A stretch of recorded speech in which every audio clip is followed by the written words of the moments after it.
ladies and gentlemen of the Fourth Estate, who I think you all know I have very high regard for. Apologies for the late start. We've had a long process this morning of further consultations and looking at the team that we have today. Ladies and gentlemen, the Constitution of Kenya and the County Government Act establishes county governments to breathe life into devolution and to bring services closer to the people. I once again thank the great people of Nairobi County for giving me and my deputy, Njoroge Mushiri, the mandate to lead and the task to be stewards over the good people of Nairobi and over programs of this city. We promised to deliver a city of order, a city of dignity, a city of hope and opportunity for all. And of course, that entails having a good team that understands that vision, a good team that is competent, and a team that is compassionate.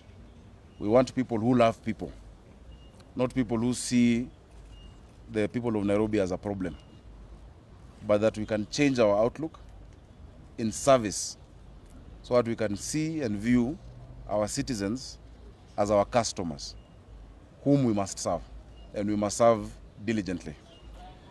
We have continued consulting with the people of Nairobi, with my team, with our party, with party leaders from across the breadth and span of this country.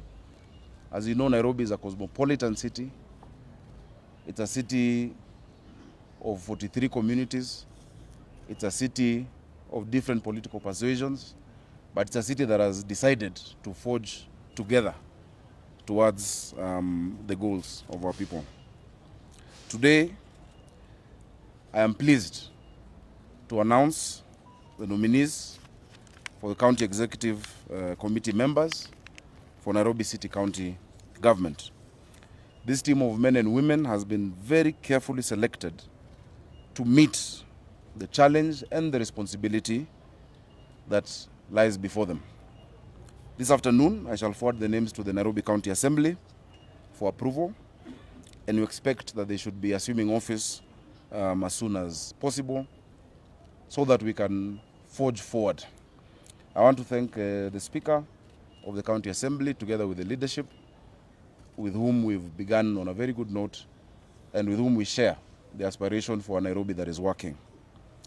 So I will read out the names and I will ask them to come when I read out the names. You will also realize that we've changed the dockets, the naming, as well as the mandate for better execution of service delivery to the people of Nairobi. And I'm sure you have the older version of our dockets. You'll be able to make that comparison. The first nominee for Finance and Economic Affairs is Mr. Charles Kerich.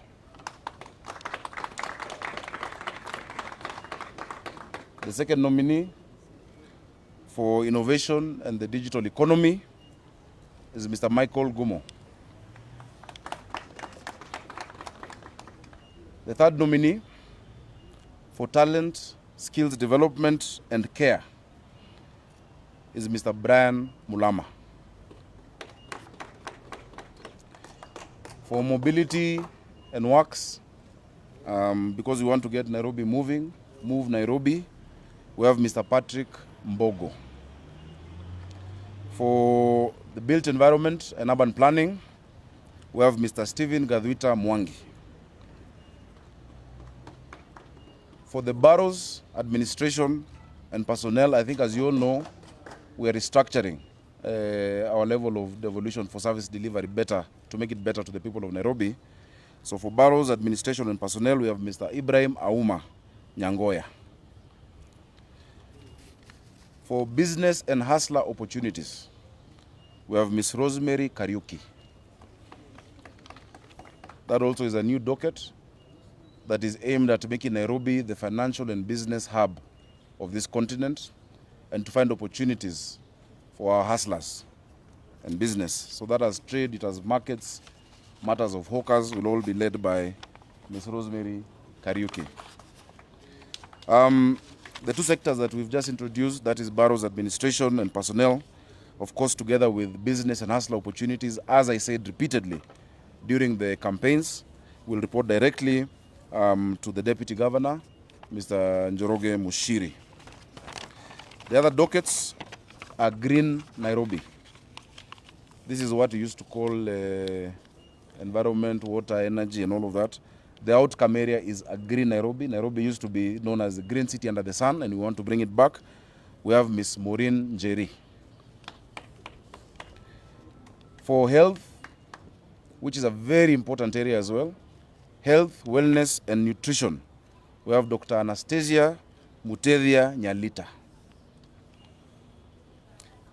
And number 10, of course, you all know our focus on the people and the people of Nairobi actively participating in their governance directly through their area resident associations, management of stakeholders. The 10th docket is inclusivity, public participation, and customer service. On that one, we have Ms. Susan Silantoi.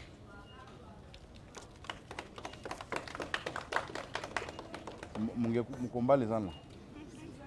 Susan Silantoi, Lengewa.